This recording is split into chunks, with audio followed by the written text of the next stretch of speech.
આજે વહેલી સવારે આણંદ અને વડોદરા જિલ્લાને જોડતો મુખ્ય બ્રિજ ગંભીરા બ્રિજ, જે વર્ષો જૂનો બ્રિજ છે, જેના પરથી ખૂબ મોટા પ્રમાણમાં વાહનોની અવરજવર થાય છે. લોકો આ બ્રિજનો રોજ હજારોની સંખ્યામાં યુવાનો રોજગાર અર્થે આ ઉપયોગ કરીને સામે કાંઠે જાય છે. વહેલી સવારે બ્રિજ તૂટી પડ્યો અને એના કારણે લગભગ 5 કરતાં વધારે વાહનો નદીમાં ખાબક્યાના સમાચાર છે અને મોટા પ્રમાણમાં જાનહાનિ થયાની શક્યતાઓ છે. વહેલી સવારે જ કલેક્ટરશ્રી સાથે, એસપી સાથે ને બંને વડોદરા અને આણંદ જિલ્લાના વહીવટીતંત્ર સાથે વાત પણ કરી, બચાવ કામગીરી તાત્કાલિક શરૂ કરવા માટેની રજૂઆત પણ કરી છે.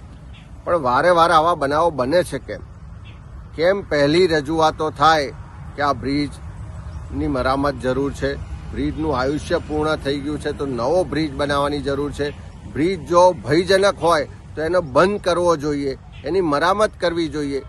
સરકારી તંત્રની ગંભીર બેદરકારીને કારણે આ બનાવ બન્યો છે અને લોકોના જીવ ગયા છે. ત્યારે એવા સંજોગોમાં સરકાર આખા ગુજરાતમાં આવા બનાવો બને ત્યાર પછી જાગે છે. વહેલા કેમ નથી જાગતી? જો વહેલા જાગી હોત તો આ બનાવ ના બન્યો હોત, લોકોના જીવ જવાની જે શક્યતા છે, જીવ ના ગયા હોત.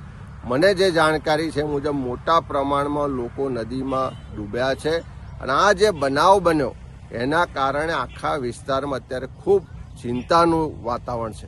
અમારા બધા જ કાર્યકરો, આગેવાનો, ત્યાં સ્થાનિકો પણ મદદમાં છે. પણ સરકારને ફરી મારી વિનંતી છે કે તાત્કાલિક એના માટેની એક્સપર્ટ બચાવ ટીમો મોકલવામાં આવે અને આખા બ્રિજ પરનો જે ટ્રાફિક છે એની વૈકલ્પિક વ્યવસ્થા કરવામાં આવે અને આની યોગ્ય તપાસ થાય. પણ પહેલી તાત્કાલિક જરૂરિયાત છે કે એની બચાવ કામગીરી કરવામાં આવે.